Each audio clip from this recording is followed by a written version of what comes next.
Welcome to Stuff and Whiskey. I'm Josh. And I'm Erin. And today, what are we talking about? We're talking about my essential whiskey collection, which I like to call my capsule whiskey collection. And why it might matter to you.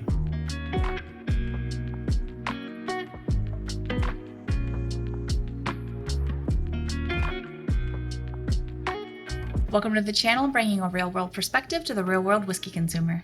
As Erin said at the top, today we're talking about her essential whiskey collection, what she calls a capsule whiskey collection, and why it might matter to you. I think it'll be a pretty fun video. This is going to be a two-part series where we do hers this week. Next week will be my essential whiskey collection.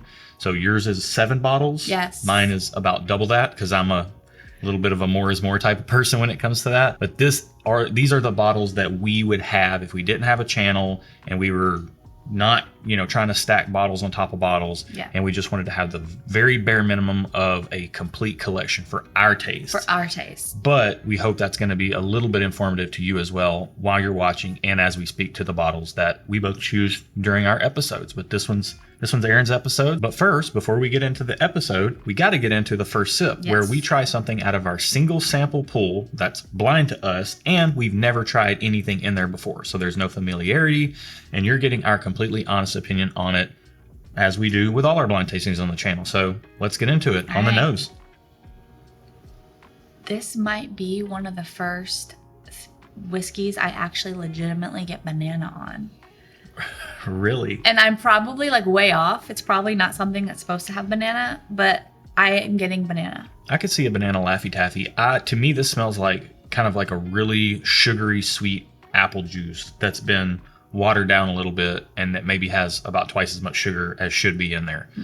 Let's get it on the palate and find out what's up with it. All banana all day. I feel like this has some... It's warm up front, kind of almost feels carbonated up front. Yeah. But then I get banana Laffy Taffy at the end, very sweet at the end. Interesting. I'm still on my over sugared, watered down apple juice vibe on this one, but the carbonation, the effervescent effect, is there. It's kind of sharp though. A little bit. It's kind of sharp and prickly, not in a rye spice way and not in an ethanol-y way, but just almost like the whiskey is maybe a little bit young, out of balance or something.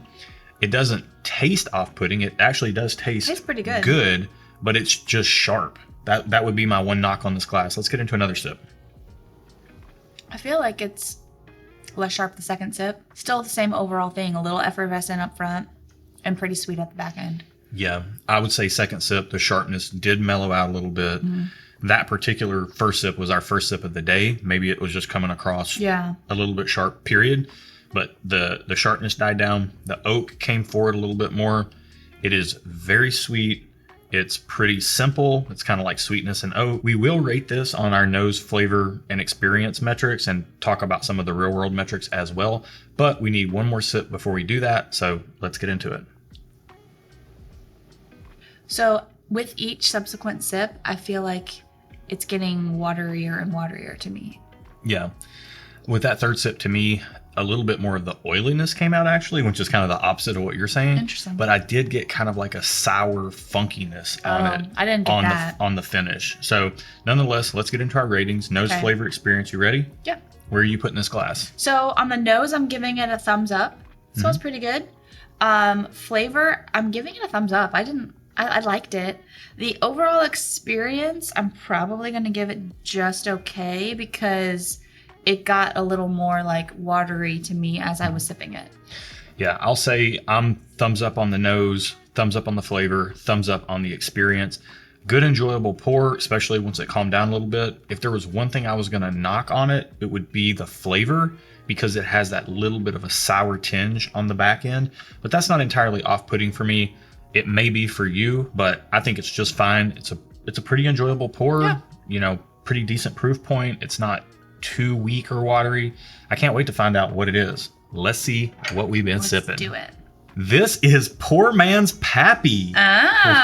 Which is what? What is Poor Man's Pappy? Poor Man's Pappy is 60% Weller Antique and 40% Weller 12. Oh, wow. Interesting. Wow. Okay. So there isn't really a real world discussion to be had because it's a blend. Okay. But you still have to acquire the bottles to make the blend. Okay. And people talk about this blend being amazing. Now that we know what it is, one more sip just for, posterity's sake. It's the same as the third sip for me. Yeah, that weeded funk that we get sometimes, I get that. I get the super sugariness of the Buffalo Trace, weeded mash bill line up there. But, to make this, you have to have Weller Antique 107. Okay. And you have to have Weller 12. Weller 12 is a once a year release and insanely difficult to get your hands on. Okay. We had to pay, as part of a bundle, if you break the bundle down, we paid $90 for our bottle, which we both have said in previous videos that we would not want to pay that much again. Mm-hmm. And Weller Antique in our market, Weller 12 oftentimes gets marked up to over $200. Maybe as high as $300 in some markets. And it's hard to find. Not really for a poor man. No. And compared to actual Pappy Compared to Winkle, Pappy, yeah, but it's poor. But yeah. Not compared to all the other whiskey in the world. Right. But the Weller Antique that you have to use to make this, unless you live in Texas or Ohio and catch the drops at the right time, you're just not going to get your hands on a bottle of that unless you have a hookup or you're in the right place at the right time or you're willing to pay a pretty big markup there as well. Okay. So at retail, this should be about a $50 to $60 blend. Okay. And, per each bottle. But $50 per bottle? Well, yeah, 50 for Weller 12, 60 for Weller Antique. Okay, so Weller Antique's hard to find. $100 to blend it. But you get 2 bottles at it. Well, close to 2 bottles. You get 2 bottles of the blend, and you'll actually have some leftover Weller 12. Okay. But we're way in the weeds because it's a blend, and we kind of have to talk about it this way. But they're both hard to get. Weller Antique, is gettable if you're in the right place at the right time. Stores in our area are starting to mark it up to more like $70 or more dollars. So retail and consumer, retail being the retail side of the equation, price, availability, all that stuff. And then consumer being, as consumers, would we buy this again or not, or buy the parts of this to make this blend? What do you think? I'm probably going to give it thumbs down on retail, just because the availability's not good. And then I would not buy it again to make this blend. It was a fine blend, but there are other things that I would buy before this that are readily available. To spend that same amount of money, I can get a lot of other things. Yeah, we'll talk about a few of them here in a minute when we talk about your Capsule whiskey collection. For me, I'm going to give it a thumbs down on retail. Both of these bottles are so hard to come by, especially Weller 12. And then would I make this blend again or not if I had these bottles in? I don't think so. I do think I like this better than Weller Antique 107 because I find that to be overrated for my palate. There's like a sour, funky note on the end. Weller 12 is good though. I actually do like Weller 12, and I don't think I would use my Weller 12 to make any more of this. I'd rather just have the Weller 12 by itself. Yep.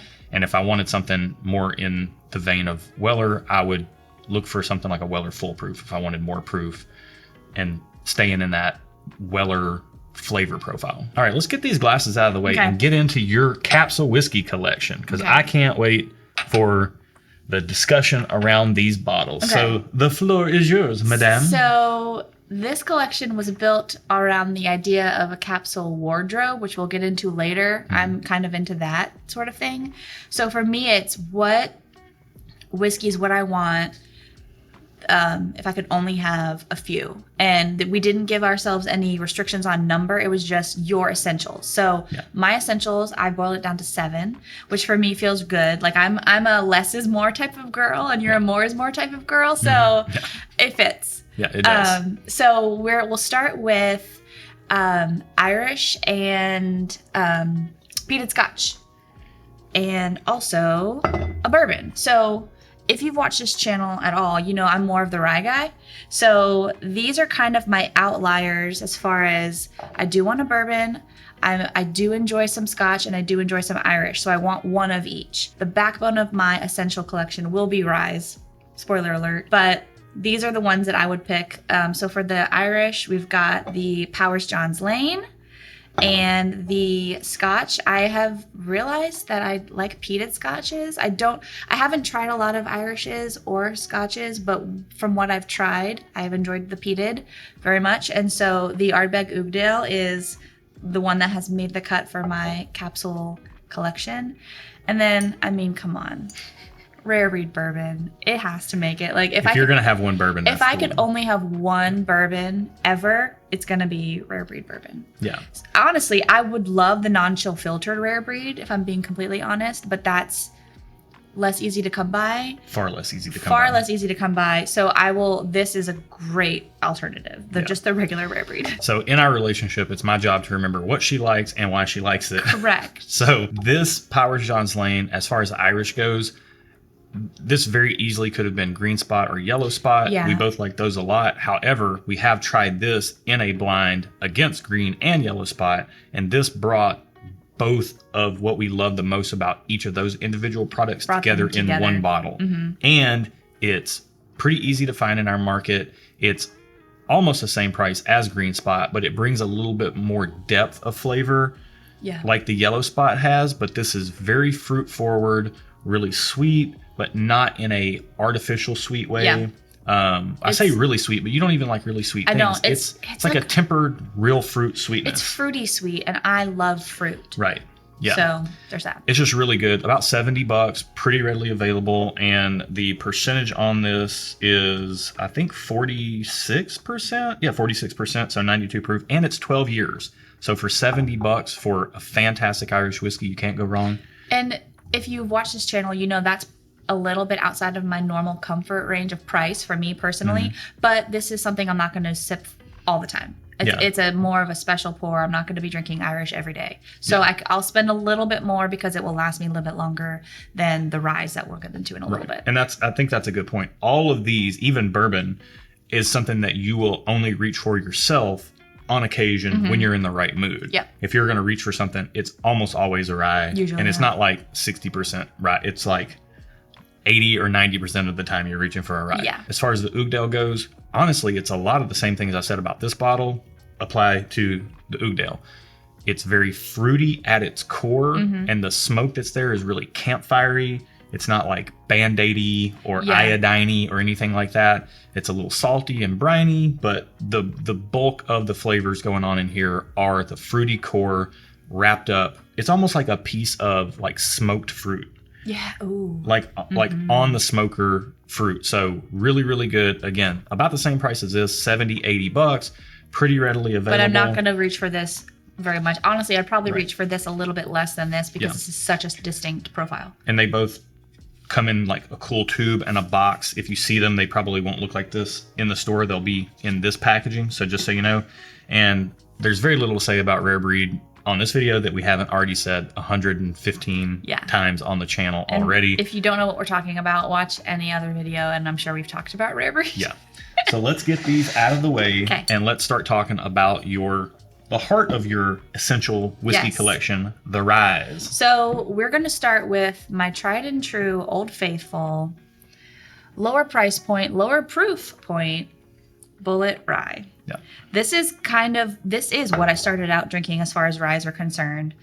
It's at a price where I feel comfortable mixing this, using this as a mixer, but it also has enough flavor where I will drink it neat. So it's kind of like a BOGO, like you buy one, get one, which I love BOGOs too. So this kind of is double duty. It's not expensive. I'll use it as a mixer. I'll also sip it neat. If I want something low proof, I would go for something like this. If we're at a bar and you want rye, this on the rocks is kind of your go-to. You've called it your mashed potatoes and gravy. Yeah. Like it's like your comfort rye. It's just my comfort rye, especially if like when I'm at a bar, sometimes I don't know if I would classify it as actual social anxiety, but I'm like, oh, I don't know what to order. And so I'm just like, I'll just have a Bullet on the rocks. Or sometimes I'll do it neat because most bars usually always have Bullet Rye. Right. The next one, this is a recent love of my life, Sagamore Spirit Double Oak. This is everything I want in life. Yeah. And it's a little bit higher proof than Bullet. And I guess you could call it a dessert rye.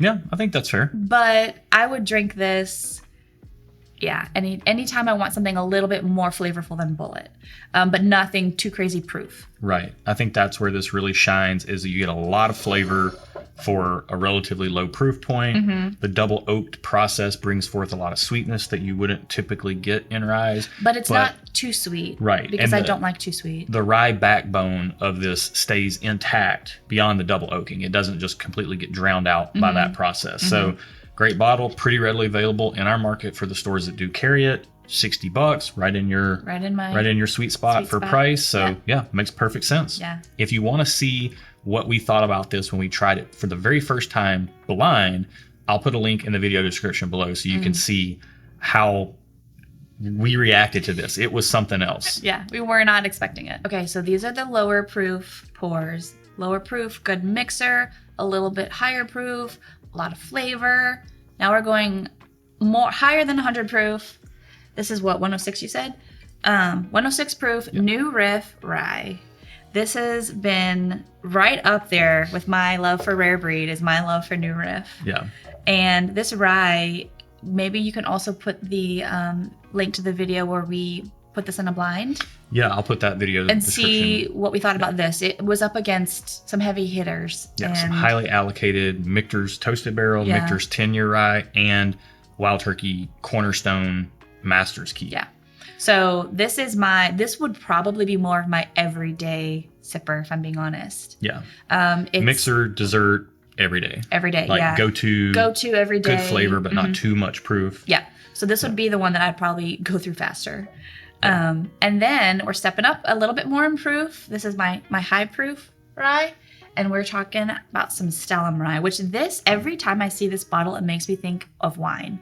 Yeah. Which I love wine. So this is just a nice, good flavor, high proof, but it doesn't offend me. I like higher proofs that are balanced, and this is one of them. And I think every single one of these serves a different purpose, even though they're all ryes. Yeah. Which is what I'm looking for when I'm building my essentials with my whiskey collection. And you did choose this for your like above 110, your higher proof option, because you say this tastes like a Kirkland's craft store. Yes. And it has like a higher malt percentage of rye mixed into it as part of the blend. So it has like a really nice mouthfeel. It is definitely a very rye forward rye. I think the honorable mention in this list would be Rare Breed rye. Correct. But it's over there we'll pull as it over well. Here. It didn't make the cut only because I had another Rare Breed and I was trying to not have the same brands. Yeah. And this is more rye forward, whereas this is more sweet, almost like tea-like. But yeah, I mean, this is rye right here. Like this is a showcase of rye from low to high proof. And you've got all your bases covered with these and the other 3 whiskeys. I think that's a really good collection. Yeah. 7 bottles, fit your sensibilities. Yep. Fit your price point, it would comfort levels. Fit nicely on our whiskey cabinet, or our cart, if we didn't have any other stuff there. Yeah. So I think that's it. So hopefully what we said about the bottles as far as flavor profiles go and why you chose them, if you had to strip down all the whiskey that you owned into just 7 bottles, or 8 if you want to include Rare Breed rye, you know, what that would look like and why you would make the choices that you're making. Yeah. So that hopefully if you're watching this and you're like, I don't want a room full of whiskey. I just want the core that I need. And, you know, what do I need to put together? Everything has a purpose. It's intentional. Yeah. It's a fun thought process. Yeah. So with that said, let's get into our other stuff this week, talking about intentionality. What you got? So we're going to get into something that may seem just for females at first, but it's not. It can apply to guys too, but I am into capsule wardrobes, which is kind of what spawned this whole capsule whiskey collection. And the idea of a capsule wardrobe it's been around since the 70s. And the idea behind it is, as far as clothing goes, curating a closet of intentional pieces that mix and match very easily. So essentially you could just pick a shirt, pick, a pair of pants and some shoes, doesn't matter. You could do them blindfolded and they would go together. Yeah. So it reduces decision fatigue. It can be helpful if you have small spaces. And I'm all about it because it's like an experiment for me. Like, how little amount of clothing can I have and make the most amount of outfits with it? Yeah. And I did some math, and there's a video that Josh will link to. Yeah. This is in the related videos section in the description. There's going to be a lot of videos. Yeah. So just look down there. Josh will link to a video description below that will kind of walk through this in more detail. It will seem like it's for women, but again, guys can do this too. But with just 12 pieces, you can make 48, I think it was 48 to 72 outfits. You could essentially have 2 months worth of outfits with 12 items, which blows my mind. And I just want to do that. Like, that just seems impossible. So I want to make it possible. Yeah. And you essentially kind of do this. I kind of do this as well, Not on although purpose. very much like the whiskey collection thing that you'll see next week when I do my essential whiskey collection video. I have a little bit more than you do, but all my shirts are kind of in the same few different shades of colors. All my pants are in the jeans or, khaki short type of vibe. And then, you just white sneakers or some like pretty standard neutral sneakers can take you a long way. And I honestly, or brown boots, and I just grab a shirt, whatever pants fit the weather that day and whatever shoes fit the weather that day. Yeah. And you're always like, what? Sometimes you'll just throw on like, sweatpants and a hoodie, and I'll just go throw on jeans whatever. and a shirt, and I'm like, you look so nice. And I'm he's like, I'm just wearing jeans and a shirt, Erin. What are you talking about? Yeah, but it all goes together, and I don't ever really have to think about it. Like I just grab it. It actually is a really cool thing, and I didn't even know what capsule wardrobes or capsule whiskey collections were before Erin, but the intentionality behind it, and it's like you just do a little bit of thought on the front end as far as like what you buy, and then for a very minimal amount of money, you end up buying less clothes, and they end up going further. So and you can spend it on whiskey if you want to. You free up some money for more whiskey. There you go. That's never a bad thing. And if you want more stuff and whiskey in your life, then head down to the video description below with all those other related videos and check out the link to our Patreon community over there. That's where you can get plugged into the channel. It's a little bit more interactive. We have 2 bonus videos every week, and we do blind flight nights and sample shares and giveaways with our Patreon community. It's a ton of fun. You can find more details down there. And kind of related to that, if you want any Stuff and Whiskey merch, we've got a store open. Josh is wearing one of the shirts, the 80s vibe shirt. Yeah. Head on over to stuffandwhiskey.com and you can check it out. We've got all kinds of stuff over there, so do it. Hit the bell while you're down there. That'll tell you when we're live streaming next. We do that once a month publicly, and we have one private Patreon live stream every month where we get together and have a virtual hangout. But again, that's through the Patreon. And our email address is down there, stuffandwhiskey@gmail.com. If you have any questions, if you want to get plugged in on what we do over here on the channel, by tuning in, you give us a platform, and we're going to use that for some good. So every October, we do a charity fundraiser. We're getting the word out early and often on that. So if you want to be part of it, want more details, or want to donate a bottle to raise money for a good cause for mental health, then you can hit us up at stuffandwhiskey@gmail.com. And I'll reach for my glass, and we'll finish the video today by saying cheers. Cheers. Around me tonight. No negativity in my life. Good vibe, that's what I like. Something raining on my parade. On your merry way, I only want good vibes around me tonight. Isn't like when you don't know the words, you just like start. Yeah. That's what I do. Sure.